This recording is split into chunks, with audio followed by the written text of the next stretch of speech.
Welcome back to day 263. We're in Nehemiah 8 through 10, and got 5 or 6 points to make today. Hopefully, you took some good notes as well. Let's start with a number 7, and we'll come back to 7 again here in a minute. I like to do this in order. Nehemiah 8:18. They refused to obey. Ezra read from the book of the law of God on each of the 7 days of the festival. So this is the festival of shelters. They're supposed to read the book. He read from it each of the 7 days. On the 8th day, they had a solemn assembly as was required by the law. So some of these things we're talking about were already set in place from the festivals and the laws of regulations, what they're supposed to be doing. So Ezra, this is in Nehemiah, but he's talking about Ezra reading from the book of the law of God. So the book of the law of God, another book there, but we've already had that. The next thing is, I want to mention again, this keeps coming up, and we really need to make sure we get this. On chapter 9, verse 2, those of Israelite descent separated themselves from all foreigners as they confessed their own sins and the sins of their ancestors. So stop and understand.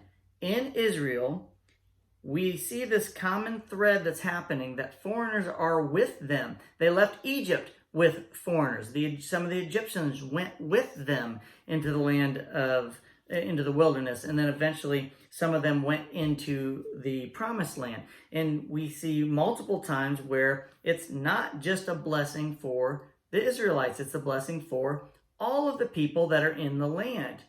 God has made a way for the Israelites and the foreigners.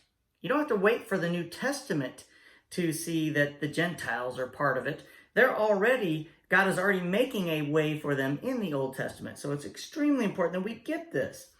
So in verse 21, we read again the verse that talks about what has happened to them when they were in the wilderness for those 41 years. For 40 years. For 40 years, you sustained them in the wilderness, and they lacked nothing.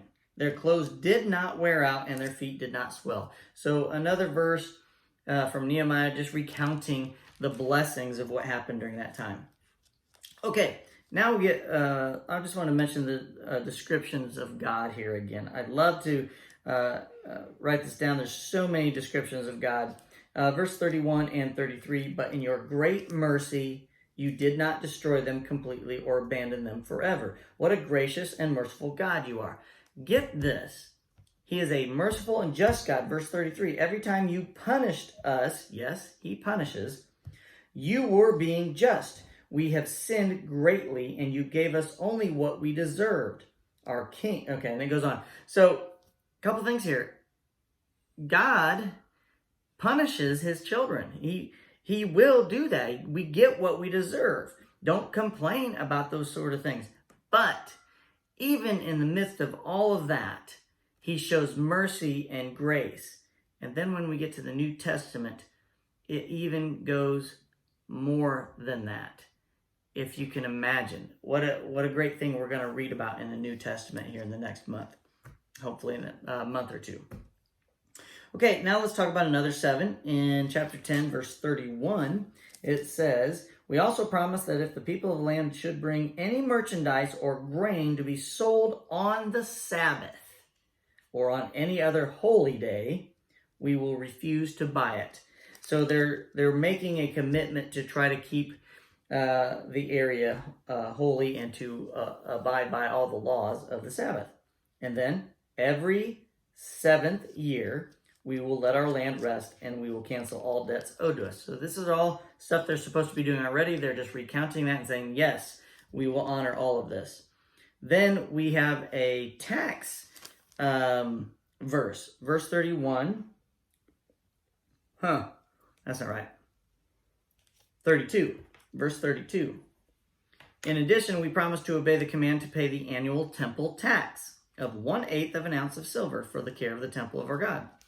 So even in the Old Testament, taxes are there. Then we read about tithing. So definite difference in tithing and taxes. And this is the last concept or topic I want to talk about. Verse 37. We will store the produce in the storerooms of the temple of our God. We will bring the best of our flour. You need to get this. It's not at the end of whatever's left over. No, it's the first fruits. It is the best of the first fruits that you give, the best of everything you give. We will bring the best of our flour and other grain offerings, the best of our fruit, and the best of our new wine and olive oil. And means in addition to. And we promise to bring to the Levites a tenth of everything our land produces. We are to give a tenth of what we get. And we are to give the best of whatever we are producing. Okay? It's not just the tenth. People say, oh, it's only in Malachi that talks about tithing. No, it's not just in Malachi. And it's not just in Nehemiah. We've talked about this before. It's a tenth of everything that you produce. That goes to the church, or it is the Levites who collect the tithes in all our rural towns. But we also give the best of what we produce. Okay? So something there, and this is not my words. You can read it. You interpret it how you want.